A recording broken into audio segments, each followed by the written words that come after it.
What's up, everyone? Welcome to the RotoGrinders Morning Grind. It is Friday, May 24th. I am not Stevie TPFL. I am TJ Zwarych, breaking down the 11-game MLB DFS slate with my guy, Will Priester. Chief, how you doing this evening? I am good, man. Listen, it's been a very interesting week for me with MLB and DFS, the Pick'em Streets, but man, I think we hopefully got back on track. And we kind of been getting back on track, TJ. Like I've seen everything start to turn a corner. And if things line up the way I think, then we're about to take off to the moon here real soon over the next few weeks. So glad to come on with you and do a show. And we haven't done as many shows, which we have been doing them on the weekend. So I think it'll be me, you, and Britt again this weekend, I think. But our little original weekend crew that we had kind of for the past couple months, it's a little bit different, our TWT. But that's okay. Like we're squeezing in some bro time on the morning grind. So happy to come on, chat with you, talk with you, and help these people make a little money on this slate. Couldn't agree more, and we're going to be running it back lots over the next couple days because you're right. It's me, you, and Britt on Saturday, and then Stevie's still away on Monday, and so It's going to be for that morning grind. It's going to be you and me again, and then I have a feeling that once NFL season rolls around, we get to start messing around in the showdown streets again. That's when we're really start going to be cooking. Yeah. That's when we're going to be cooking. We're going to get real spicy for showdown. Don't you worry. But we got live viewers joining us right now on YouTube. Derek Ringering in chat. What's up, Derek? We got 11 games, so I think it's time for us to just start diving in. First one on the slate, we got the Dodgers at the Reds.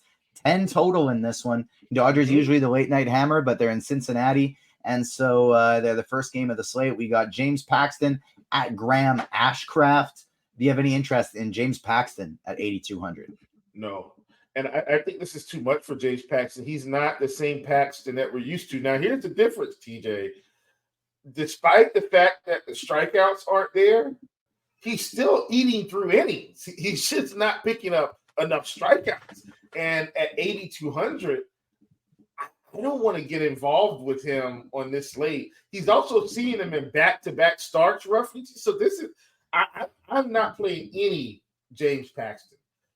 It's been a really weird season for him. He was great the first two starts of the season, fell off a cliff, and now he's been pitching better again the last few games, but still no strikeouts, like you said. And so I'm with you. We can do better on an 11-game slate than James Paxton. We are definitely not playing Graham Ashcraft at $6,400, so we can save some time and just move on.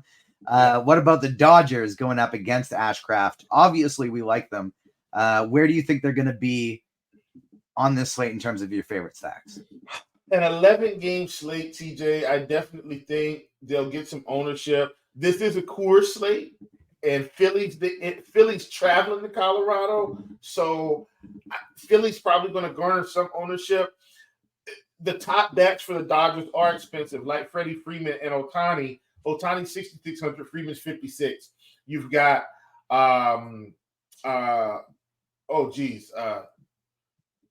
what is his name?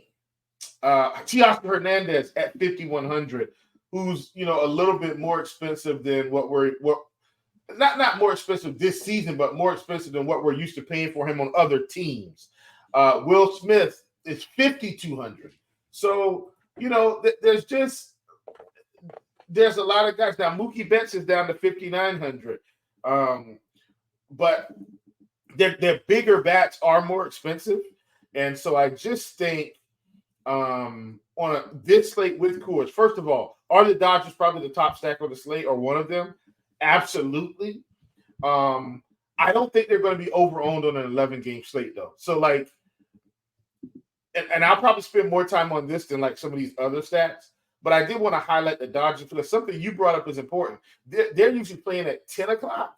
So maybe they get a tick more ownership because there's a shiny new toy playing at 7 Eastern, 7:10 Eastern. but I still think with such a big slate, they're not over-owned. Yeah, I think that makes a lot of sense. I don't think we should have to, outside maybe Coors, worry about ownership too much on an 11-game slate. And the beauty about the Dodgers on this slate is they're affordable. Mookie Betts at 5,900. It's the cheapest he's been all season. Freddie Freeman at 5,600. Hernandez and Smith barely over 5K. Pajes has gone down to below $3,900, and he's been still playing great. And then you have your Hernandez's and your Luxes nice and cheap. It's pretty easy to stack these guys up, and so I like them a lot today as well. Cincinnati going against Paxton. I would love to take them against the Paxton of a couple weeks ago that was just getting lit up all the time. He has been a lot better. I've been stacking against him, and it just hasn't worked. However, Cincinnati is pretty much on my stack every slate list just because they have power. They have a lot of speed. I'm probably going to be stacking them up in this spot as well. Yeah, same here. Cincinnati's kind of a stacker fade for me. I am going to do it playing in Cincinnati, Great American Small Park. We do know that typically, we see runs scored here, especially when it gets more warm, and it is starting to warm up. And so I'm not necessarily just going to pick and choose these guys, TJ. Whoever's available, I'll just kind of stack them around, however I want to and kind of let it roll from there. Now, obviously, everybody's going to want to play Ellie. Like, we know that. They do have India back now, who's a cheaper back. Candelar's been cheap all season. But, like, none of them are, like, crazy expensive anymore. Steer is 5K, but, I mean, we can still fit him in. So, I think just crafting stats that work for the salary, I'm fine with doing that with Cincy.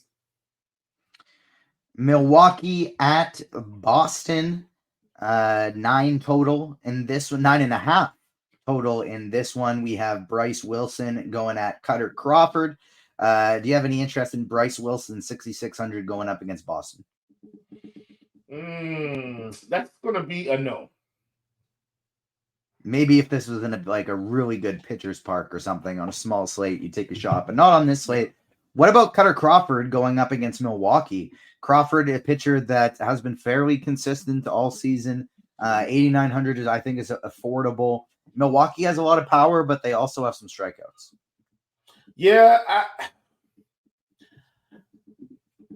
I don't. So here's the thing for me with Crawford. I've been playing Cutter Crawford a lot this season. In fact, I've been playing a fair amount of the younger Boston pitchers. Crawford, Tanner Houck.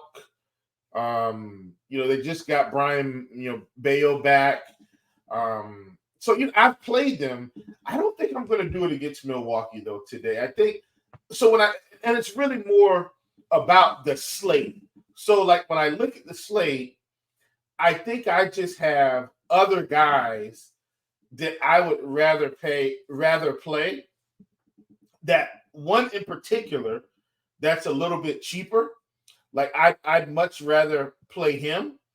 And then there's another guy that's like above him that I'd just rather pay up and play him.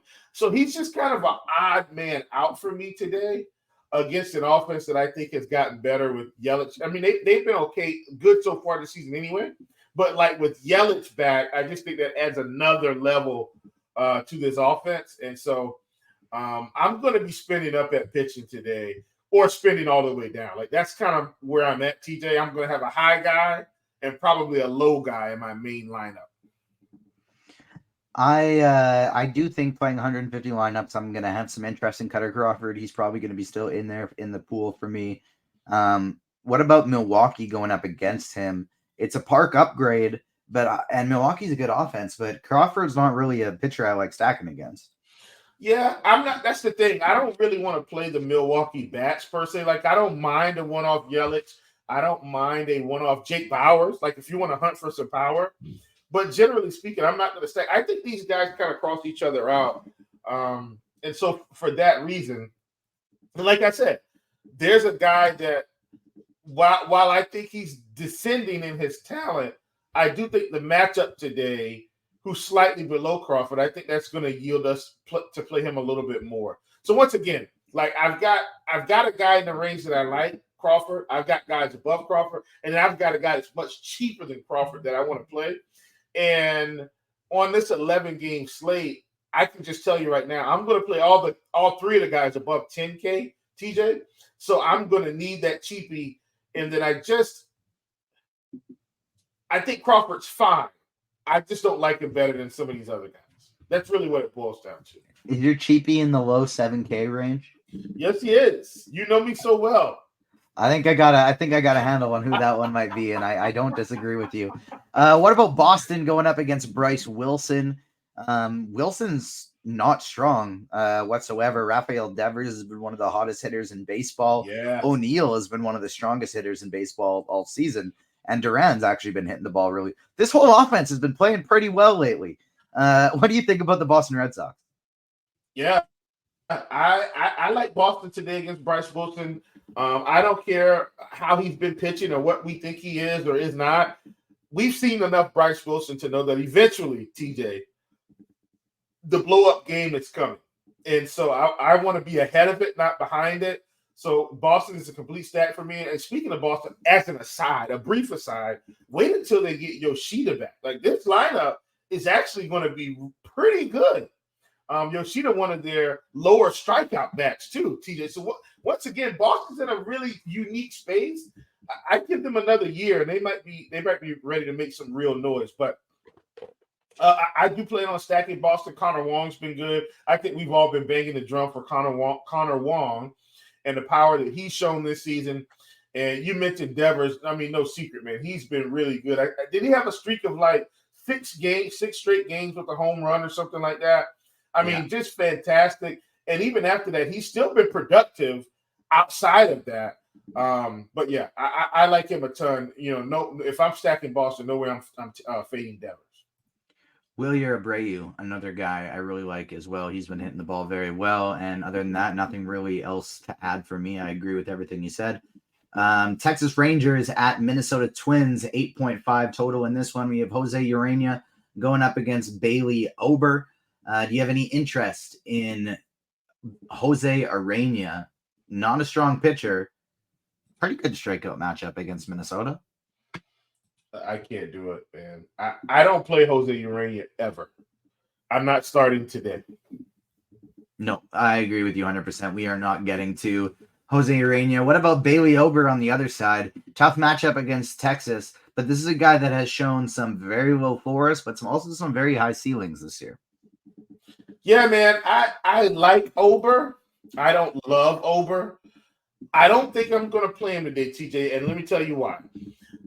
And I know did you follow the previous slate, the Thursday slate afternoon by chance? Not the final 2 games, but I played the main slate. The main early, right? Yeah. Okay. Texas rolled out their B team lineup. He's getting the A team today. I like Ober. I think there's a chance he could go for 20. I think there's a chance he could go for 10. He probably ends up somewhere in the middle. And once again, even though this slate is large, because I want so much exposure to the upper guys, he's just going to end up right outside of right outside my line, my cutoff line. If you want to play Ober, not you specifically, but I'm saying the people, if they want to play Ober, like, fine. He's 8,300. Take your shot. He could get you 25 fantasy points. He's just going to end up slightly outside of the pool for me today. Yeah, he's kind of in that Cutter Crawford spot for me where he's probably he might make my pool. He might not. I'm not sure yet. Depends how tightly knit I make it. But I don't mind Bailey Ober. I think he's in the MME consideration. Not so much a single entry type consideration on the slate. What about the Texas Bats going up against them?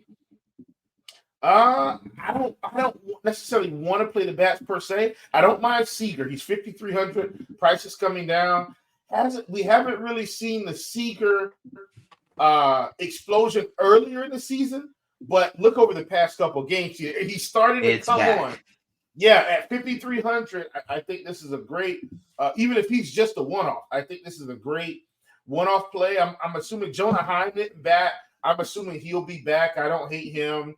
I don't hate Nate Lowe. Like, there's some guys. And so I do think this is probably a mini stacks only. I don't want to go 5 deep here because I don't think he gets all the way beat up. I think if anything, he gives up, a couple big hits.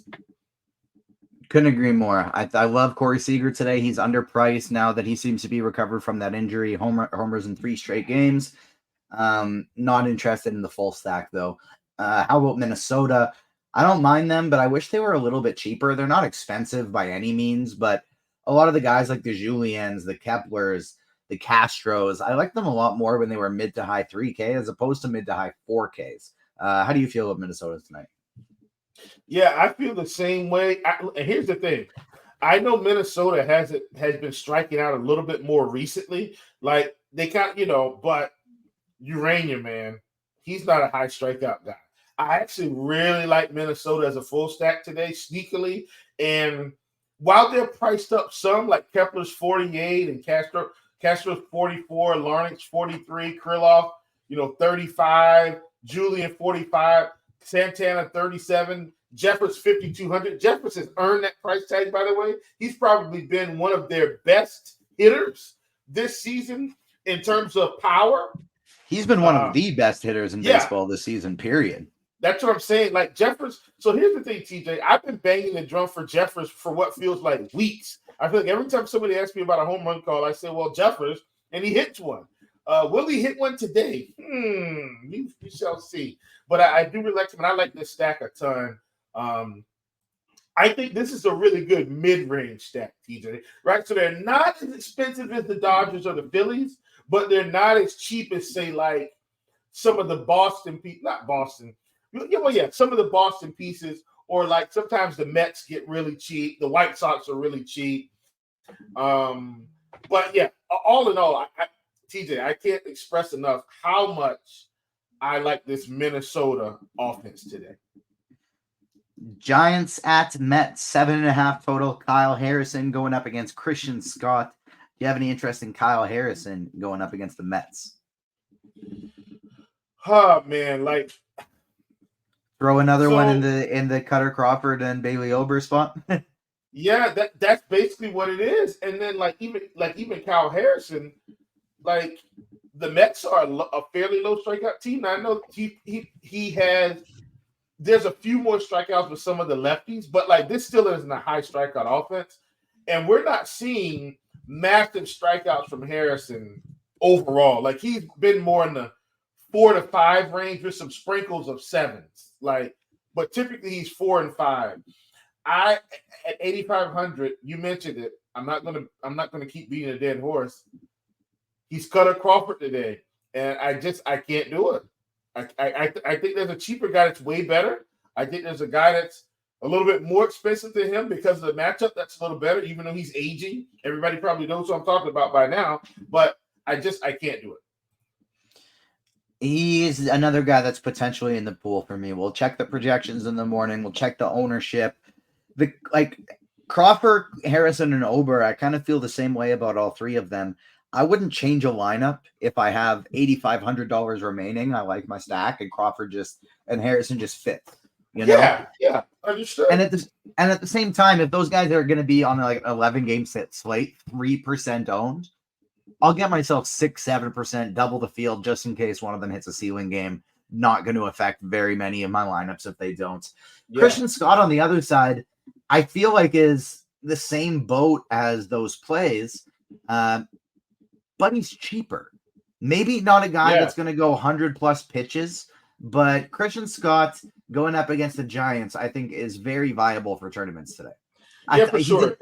Same tier for me as those guys that we've talked about, but just above them. Like it's either one tier above or the top of that tier. Yeah, absolutely. And he got beat up a little bit in that Miami game, but before that, he had faced Atlanta and Tampa Bay. With young pitchers, TJ, you have to be patient with them. Give them time. They're going to have some of these starts. I mean, Paul Skeens, as electric as he's been this season, did not have a massive strikeout day against the San Francisco Giants today. Sometimes that's going to happen. I think for Christian Scott, at 7,900, TJ, I don't mind getting some exposure to him. Once again, a guy cheaper than him, I'd much rather play. But if I'm trying to spread the ownership out just a touch, I think I take Scott for the discount. I want to not have any interest in the bats against him. Like, it's not a great park. Christian Scott's a good pitcher, but, and at first look, I had no interest. But on a slate that we have Imanaga pitching, we have Burns against the White Sox, we have Gallen against the Marlins. Now you see what I'm saying. I'm gonna play these 10K guys. We have guys that we want to spend up for. I think if you're building a lot of lineups, you have to have interest in San Fran so that you can full stack a team with those expensive pitchers, because the most expensive player on their team is Matt Chapman at $4,200. They've been batting Luis Matos at leadoff, and he is $3,400. You know, like, this is a full stack or mini stack that is really cheap. Yeah, I mean, I totally get that, and I'm with you. I feel like I'll mini stack them before I full stack them, but that's just me. We've got another cheap offense that I do think. Hear me out here. That I think is viable, TJ. Viable. I'm not saying I'm going to load up, but what I am saying is, if you want to play two of the big guns, I think there's one more offense that's viable for stacking. Baltimore Orioles at the Chicago White Sox. We got where's the total? 8.5 total in this one. Corbin Burns going up against Chris Flexen. This is gonna be you talked about liking the 10K pitchers. How do you feel about Corbin Burns going up against the White Sox? Yeah, I'm playing Burns. I think there'll be enough righty. So here's the thing: Burns hasn't been elite outside of this matchup against Seattle. And early against the Angels, and he had one against Boston. And guess what? You should be elite in those spots, right? Like I don't mind that.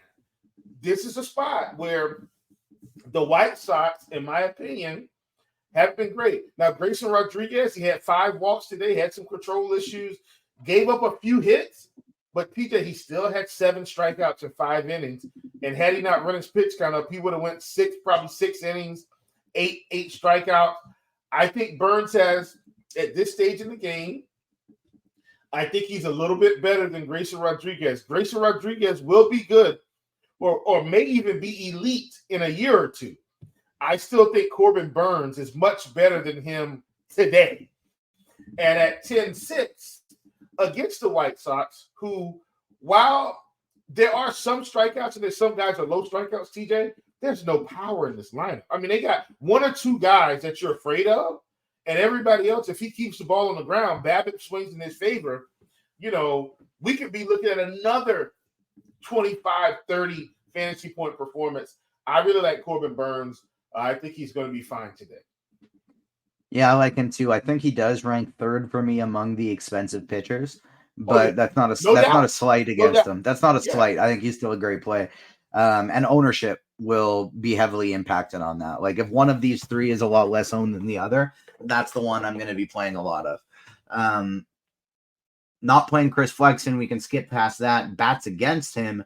The Orioles are really expensive, but this is a big park upgrade going from Baltimore to Chicago.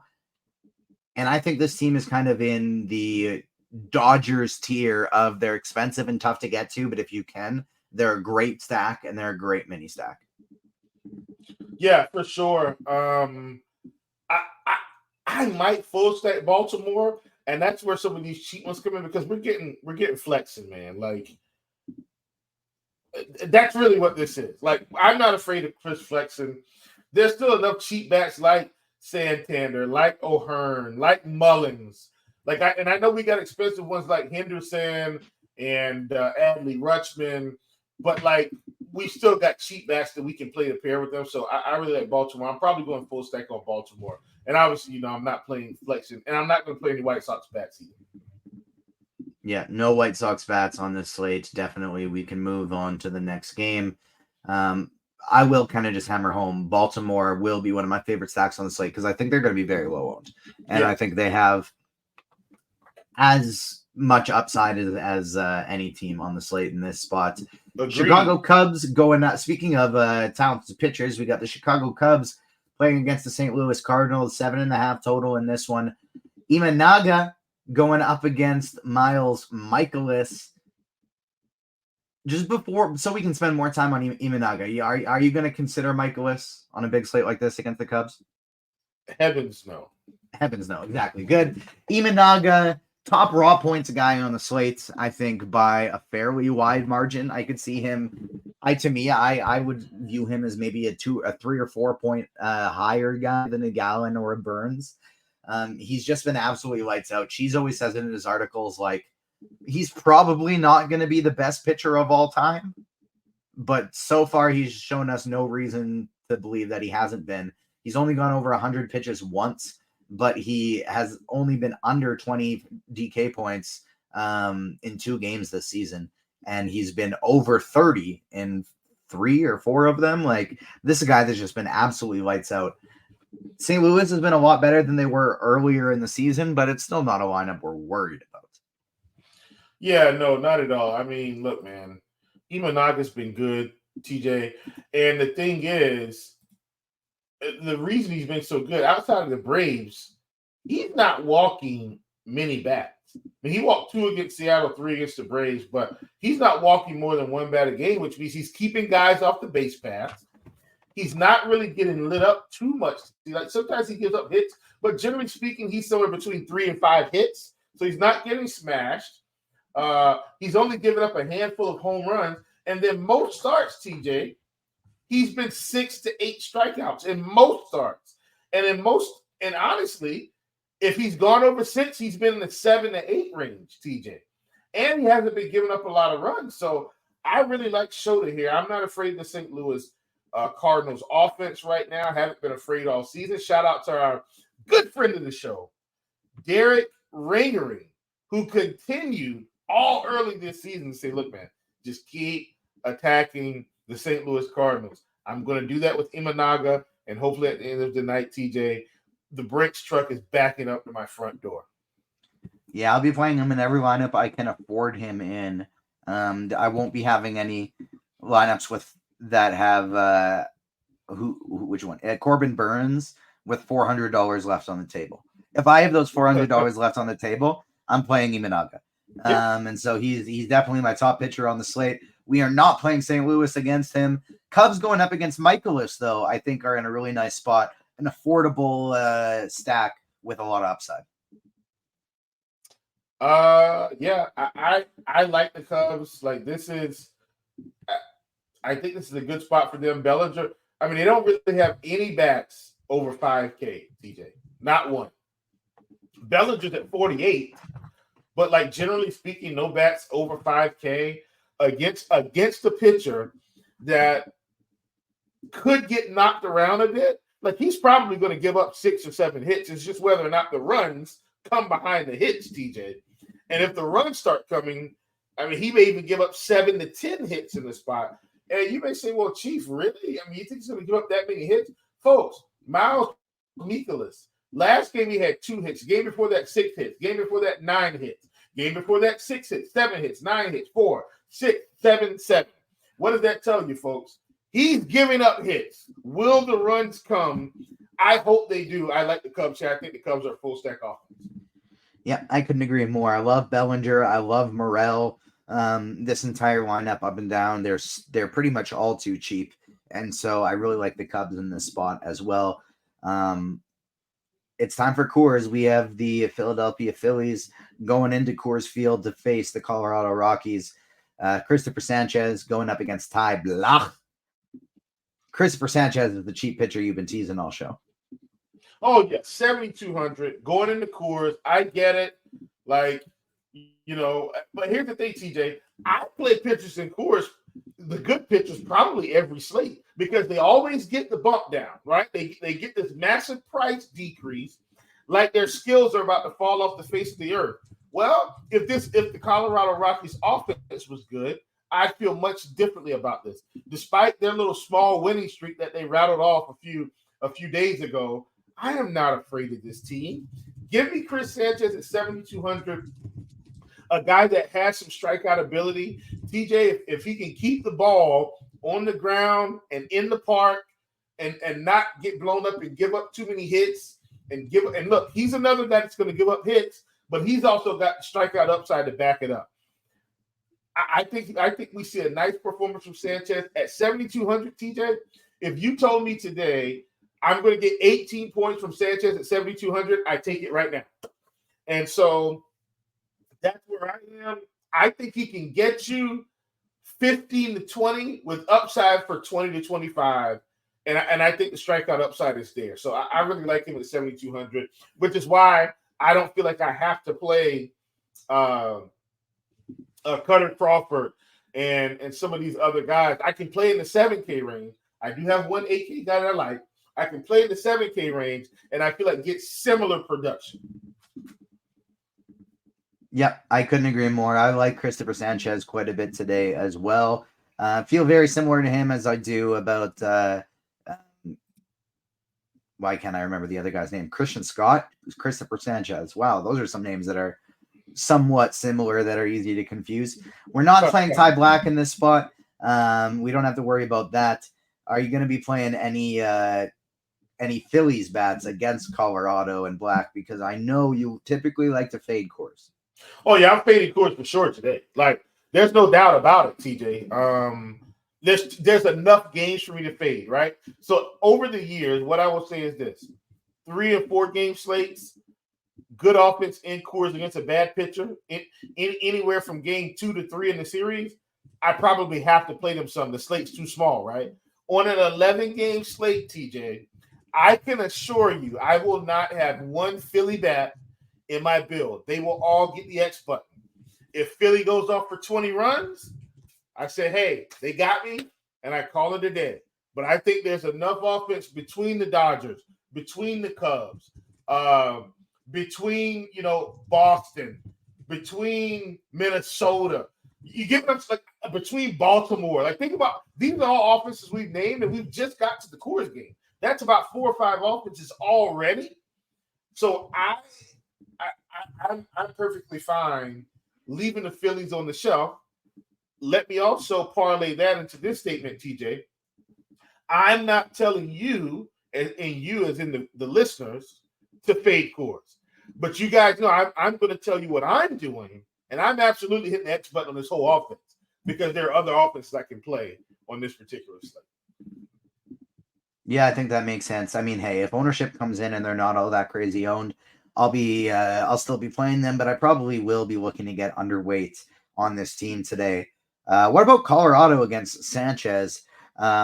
If you were to be, say, running 150 lineups, you're loading up on Sanchez, would you have some Colorado head stacked against him? They are always much lower owned than whoever they're facing, and they've actually been playing some good baseball lately. They've been playing better. I get it. But I'm not playing Colorado either. I will say this. I would play Colorado today before I played Philly.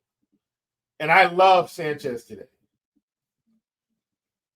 I think that makes sense. I'll probably be getting some exposure to Colorado stacks in my 150 Bills. Brenton Doyle is a guy that I like targeting, and he's been going higher and higher in the lineup recently. Ezekiel Tovar in the leadoff spot. I'll be getting to some of those guys there as well. Working our way through this one at a pretty nice pace. We got 4 games left in this one. If you're watching us on YouTube, smash the like button. Thank you for those tuning in live, and thank you for those who are tuning in the next morning with your coffee before work or during work, maybe even. Smash that like button for us, and leave Stevie a nice 5-star review on Apple Podcasts and Spotify if that's where you're listening as well. We got Cleveland at the LA Angels coming up in the next one. 8.5 total in this one. Logan Allen facing Patrick Sandoval. I think both of these pitchers in MME settings are somewhat in play here. They got feelings. They got cheap price tags. Starting out with Logan Allen. You got any interest here? So there was an offense that I mentioned that I said I thought was on the list, and it's actually in this game. But I'm not playing Logan Allen. I think Logan Allen could be fine today. Logan Allen's just a little bit too sporadic for me. Logan Allen gets to sit on the shelf. Once again, there's an offense in this game that I think is viable. Yeah, I'm probably going to be passing on him too. The potential ceiling games are enticing. Strikeouts are somewhat there for that price, but I just don't think I can go to Logan Allen today. Too many guys in that price range I like better than him. What about Patrick Sandoval on the other side of things? Another guy who's been very inconsistent all year, who has shown some struggles in some games and some big ceilings in others. I'm not playing Sandoval here. Like, Cleveland's a fairly low strikeout offense in general. And Sandoval does have a tendency, TJ, to get his pitch count run up early in certain situations like this one. So yeah, like, look, in the past 3 games, he's completed 7 and 6 innings, right? But like, look at some of these games for it: 5, 5.2, 4, 5, 5, 5.2. Like, and I know that was earlier in the season. Don't get me wrong, TJ. Like, I get that, but he was still hitting 90 to 100 pitches in some of those starts. And low strikeout offenses could give him a problem. Even look at this Kansas City game. He gave up 11 hits. I'm not playing Pablo Sandoval today. Not doing it. We got the Celtics taking a 2-0 lead over the Indiana Pacers, and with 10 minutes to go, my Oilers are leading the Dallas Stars 2-1. Exciting time in playoff sports right now. Angels going up against Logan Allen. Is that first, Cleveland going up against Patrick Sandoval. What do you think of that? While I'm not playing Sandoval, I'm not really going to be playing much Cleveland either, TJ. This offense is pesky, but they're not a high octane offense. And so, like, I understand that, they've got Jose Ramirez at 6K. And, like, I get it. Like, there's some guys here, but generally speaking, I'm not playing the Cleveland offense, man. I like a mini stack of Freeman, who's probably going to be batting leadoff and nice and cheap, with Ramirez and David Fry, who has just been absolutely tearing the cover off of the ball recently, just putting up great game after great game after great game. So I like a mini stack. Probably not as likely to full stack here. The Angels versus Allen. Is this your cheap stack that you're going to be looking to go to? Yeah, for sure, man. I think the Angels, and you're not going to hear me say this too often, I think the Angels are viable here. Now, once again, I talked about them being cheap. Like, you've got Ohapi here at 3,900 at catcher. You've got Shanuel, you've got Rengifo under 5K. You've got in the outfield here. Now, I know Ward is 5K, but Pilar, is he the new Mike Trout? Has anyone seen what Kevin Pilar has been doing here recently? I think this team is cheap enough. And if you want to load up on double barrel pitching, and have a nice full stack cheap offense sprinkled in, I think the Angels are viable here. Like, we've seen Logan Allen have his struggles. I think the Angels are viable. I'm just putting that out there. I'm not saying they're scoring 12 runs. I think they can score 5 to 6 here with a couple home runs sprinkled in, TJ. I think they're too cheap for this slate. Yeah, I couldn't agree with you more. Joe Adele should be 4,500 at this point, and his price just isn't going up. Shanuel hits lefties well. Calhoun will probably still be in a good lineup spot. Pilar and Ohapi playing great baseball, and they're way too cheap. Yeah. So nothing can stop them all the way up. If you can afford Ward and Rengifo, absolutely include them in your stacks. But it's the Ohapi, the Pilar, the Adele. Those are definitely my 3 favorites that I'd want to make sure I have in my lineup. Miami at Arizona. We have Braxton Garrett going up against Zach Gallen, 8 total in this game. We're not playing Braxton Garrett. Do you have any interest? I know you have interest. How would you compare Zach Gallen to Corbin Burns and Shota Imanaga? I'm going to give Zach Gallen a nod. He's at home. Hopefully that makes sense for everybody. A little bit cheaper, and he's at home. I'm gonna rank. So my rankings would be Imanaga, Gallen, Burns.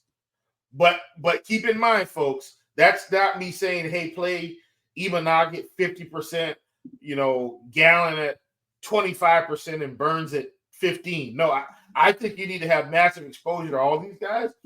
if I had 50% Imanaga, I'd probably be trying to have somewhere between 30 and 40 on Gallen and Burns. But so I'm just trying to give you an idea of where I am. But I definitely have Gallen ranked ahead of Burns today at home.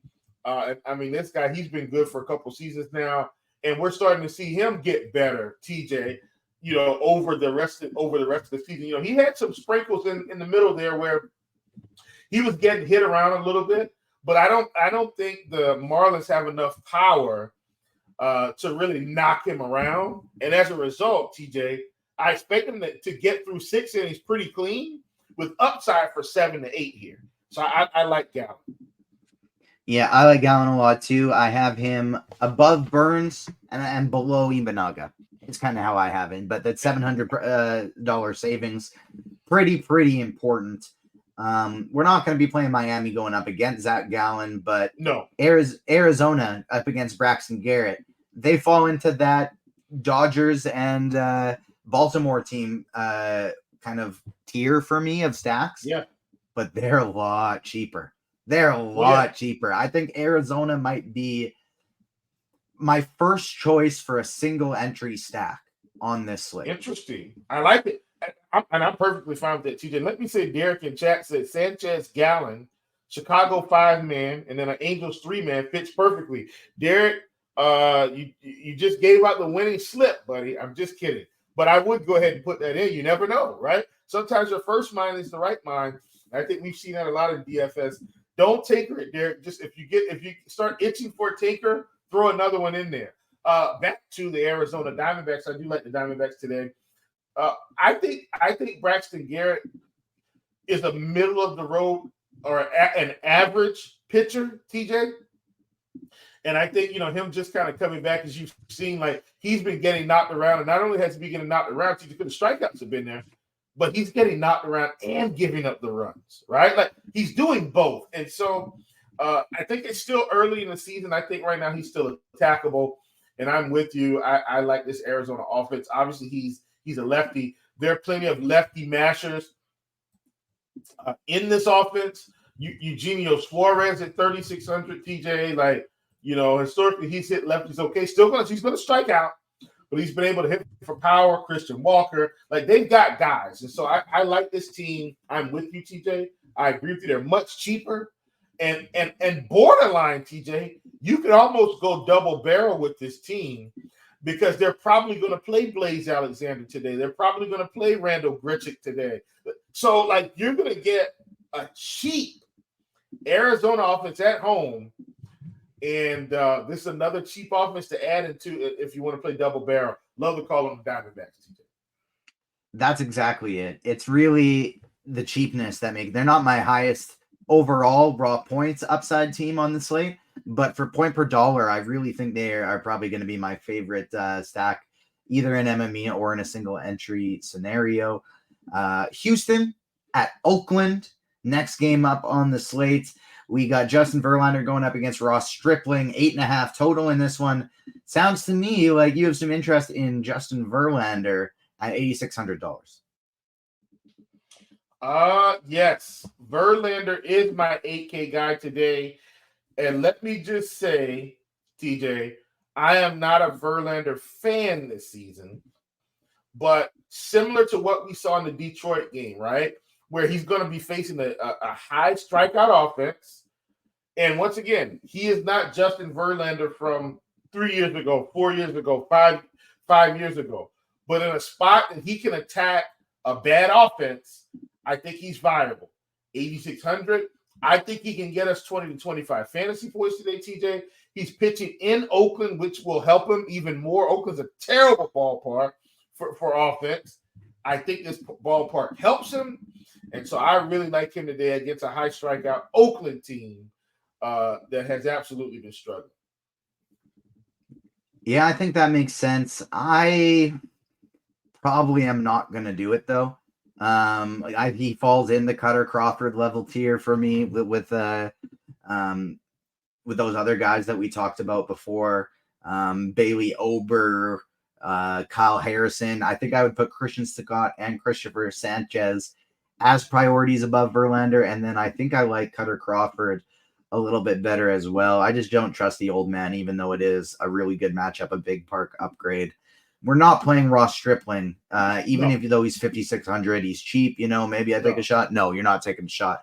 This guy's been having his worst season of the season. Hold on a second. LSU, don't do this, man. Like, we've been rolling. LSU comes in just to try to wipe our face in the fact that he doesn't like JV against Oakland. I know JV's old. I get it. But it's Oakland. Like, listen, he's going to have a few games. I'm not going to play him every start. Just roll with this here, bro. Just roll with this.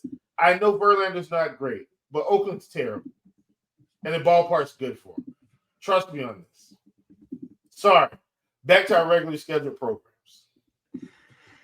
I don't think I'm personally going to get there, but I understand your reasoning, and I don't hate it whatsoever. I think there's just other guys I am going to prioritize instead.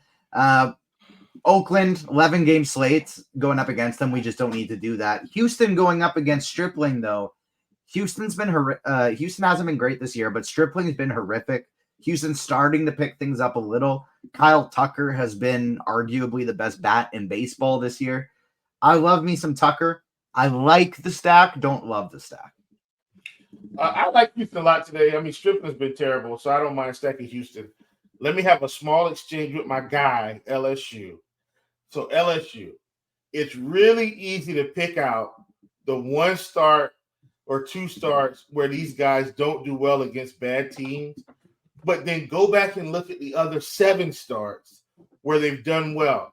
Like we can't keep doing this as an industry. Like, we get caught up in the one time, Glasnow fails against a team when he just mowed down 6 other teams that were better or worse. Like, it's a long, like, every pitcher we play isn't going to be great or elite like every single performance. But if, let's just say you look at the last 10 games, like, okay, if Glasnow's crushing 7 or 10, like if he's rolling 70% of the times, so now LSU says it happens kind of more than it should. It happens when you notice it more than it should. It doesn't happen nearly as much as you think, right? We mentioned something and then it fails, and everybody remembers that, right, TJ? But nobody gives you a pat on the back for the against the green calls. They call you out for the automatic ones. That's all I'm saying. And listen, my boy LSU is fine. Like this, I want LSU to know I'm not like bothered or anything like that. But I don't want people to like get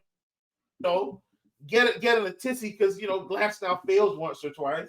Over the long haul of the season, he's gonna be fantastic. And the other thing is Verlander's not elite. Like this is not me saying Verlander is elite. He's nowhere near a good pitcher like he was.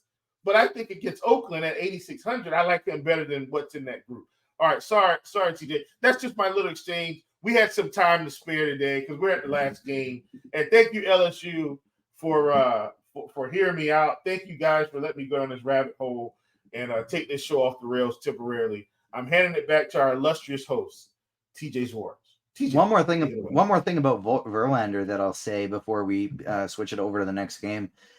He hasn't been great from a game log perspective this year outside of one game, but he's had a really tough schedule. That one game, Detroit, was really the only time he faced a very beatable offense. Every one of the other ones was either a high power matchup or a low strikeout matchup. So even though I'm not on that side, you definitely have swayed me a little bit.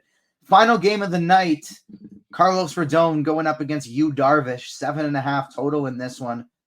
Look, this game features some more of the somewhat expensive pitchers. Features a low total, but I think there's some sneaky offense in this game as well. Let's start with Carlos Rodon going up against the Padres. Listen, man, Carlos Rodon is playing magician pitcher right now. Like, I'm telling you, you look at what's happened over the past few games, and you're like, what? But seriously, man, I'm telling you guys, the numbers under the surface say Carlos Rodon is not as good as what he's done the past few starts. Now, listen, I'll give it to the guy, TJ. A couple years ago, Carlos Rodon was electric, right? was electric. I don't think he's electric anymore. I think his fastball, if I can remember, because I did a deep dive, I could be wrong, but I feel like he's hovering around 92, topping out at 94. I could be wrong, TJ. Maybe I'll just do a deep dive on him again, and maybe I'll put some of that stuff in the Grinders Live stuff, just because I don't want to steer people wrong. But once again, Carlos Rodon is not where he was. I don't think the strikeout upside is going to be there today. And if he gives up any runs, this could be a rough outing for him. I'm gonna parlay that into my boy Derek Ringering saying, God, the Padres, man, like one of the most gutless offenses out there. And boy, Kirk D's hit it out of the park with the gutless rankings, TJ. Because the Padres, I'm only doing this, guys, because we're at the last game and we've got a little bit of time. TJ, I'm ranting temporarily. It's about Rodon and the Padres. I think Rodon's frauding right now. And the Padres just keep doing this to us. They got a chance to face Frankie Montas on the previous slate, TJ. And Frankie Montas got knocked around, and then they just couldn't seal the deal. They topped out at 4 runs against Frankie Montas, who was just throwing meatballs at the plate. What in the world is going on with this big name offense, TJ? Can you help me here? I slightly like Yu Darvish for what it's worth at 8K. He's another guy, but once again, he's in that lower tier. I think I will play Yu Darvish even against a low strikeout team. We've got that out of the way. Rodon's frauding, and the Padres are gutless. Help me out here, buddy, please. Yeah, one thing on Yu Darvish quickly I'll touch on is I originally would think I wouldn't have interest. I don't like facing pitchers against the Yankees, but Yu Darvish has not allowed a run in 4 straight games, which is the best stretch of his entire career. And so I do think the wheels probably fall off against the Yankees. That's a likely team for it to happen. But at only 8K, I will definitely play some Yu. I actually like the Padres against Rodon. I think they are sneaky. They are cheap. I'm going to play them. Machado has been awful against righties. He's been good against lefties. Fernando Tatis is only $5,300. Arias has been a big added boost to their offense. I think the reason they haven't been good on the season, I don't think they're that gutless. I just don't think they're that good. That's the thing. I think they're a heck of a lot better against lefties than they are righties outside of Jake Cronenworth. But he is pretty solid against lefties still. I just don't think this offense is that good. Like, their third best player is Cronenworth or Machado. That's not that special. That's not top tier. And so I don't actually think they're that gutless. I just don't think they're that good. But I do like them tonight. No one is going to play them against Rodon, but I like playing them against lefties. And it's like you said, I think the Rodon's been pitching behind smoke and mirrors right now. I don't see that continuing, and I could see the Padres getting to him a little bit. And as much as Darvish has been lights out, the Yankees, you play them on every slate. Judge and Soto have been amazing, but they're also super expensive. Outside of them, though, it's a nice cheap stack. You play your Austin Wells, your Gleyber Torres, and your Oswaldo Cabrera, and all of a sudden you can fit in your Juan Sotos and your Aaron Judges. Let's play the morning grind game. Got through this one at a pretty nice pace. We'll get out of here in about an hour, despite the slate being 11 whole games. Who is your pitcher under 8K to get 5 or more strikeouts? Oh, man, no doubt about it. Give me my boy Sanchez at 7,200. I'll go with the other guy with the same initials, and I'll go Christian Scott for that one. Who is your bust of the day? Pitcher over 8K to bust. I've got a couple here, TJ, but I'm going to stick with Paxton, man. I think Cincinnati finally gets to Paxton. Like, he can't keep doing this. I think Cincinnati gets to him. Speaking of he can't keep doing this, I'll go with the other guy, Carlos Rodon. Yeah. Who is your favorite hitter over 4K to hit a bomb tonight? Believe it or not, it's Corey Seager, 5,300. I talked about. I think he's a little bit too cheap. I really like him today. Going with Seager. I like that one. I will say the 2 MLB home run leaders, despite not being in great parks, they're going to be knocking them out of the park anyways. Kyle Tucker is the first one in not so great of a park, and then the other one, a big park upgrade. Gunnar Henderson is knocking one out as well. Favorite hitter under 4K to get 2 or more hits. Got to be Kevin Pillar, man. One of the hottest hitters in baseball right now, out there in LA, facing off against none other than Logan Allen. I'm going to go with Andy Pajes, Dodgers, $3,900. He should be priced up more expensive than that. He's been doing pretty well for them so far. I'm going to adjust the last one a little bit, not just a stack to score 6 or more runs. Give me your top overall stack and your top sneaky stack for large field tournaments. Man, the top overall stack is tough today because there's so many. But honestly, man, my top overall stack, I think it's Minnesota today against Urania. I like this team against Urania, and then that's probably my top stack, but also sneaky. But I think if I'm going sneaky, I think I'm going Houston against Stripling at the end of the night because the Dodgers are playing so early. I think they get no ownership. I like Houston today. On that same vein, I will go with Arizona, and my other team is the Baltimore Orioles today. Really love both of them. I haven't gotten a chance to check anything out yet, but have you any early props or pick'em stuff from the night before? Ooh, give me 1 second. Usually I try to beat you to the punch with this. What I would say is if I'm assuming these high expensive pitchers like Burns, I'm assuming Burns is going to come in at 6.5 and not 5.5. He may even come in at 7.5. I think if Verlander comes in at 5.5 Ks, I want more than that. At 6.5, I leave it alone. If we can get him at 5.5, though, TJ, I like the over on that one. And then in terms of money lines, this one I think is it's an early. I'm gonna give you 2. Okay, I'm gonna give you 2. There's an early game here between the Royals and the Mariners. I mean the Royals and the Rays. I think I think being able to get them at -115 is a little bit too low. The Royals. So let's go Royals -115. And then we're getting the Cubs -135 against Mikolas with Imanago on the mound. -135 is the best I've seen. I think that's another good one. Those guys, both of those teams respectively, I think have a good shot at really running away with their respective games. Not a ton available on Prize Picks the night before, but there is Rafael Devers 1.5 total bases and Corey Seager 7.5 total hitter fantasy score. I would definitely like the more than side on both of those quite a bit. Thank you so much for tuning in, everyone. Those who joined us live on YouTube, Derek, Alan, Sean, Double J, LSU for life. Thanks so much for joining us, everyone, as well as those tuning in the next day. Stevie is gone traveling for some NASCAR stuff, but Will and I will be back for the Morning Grind Sunday Night Live for Monday's show as well. So thank you so much for joining us, everyone. We will see you again Sunday night or Monday morning. Peace.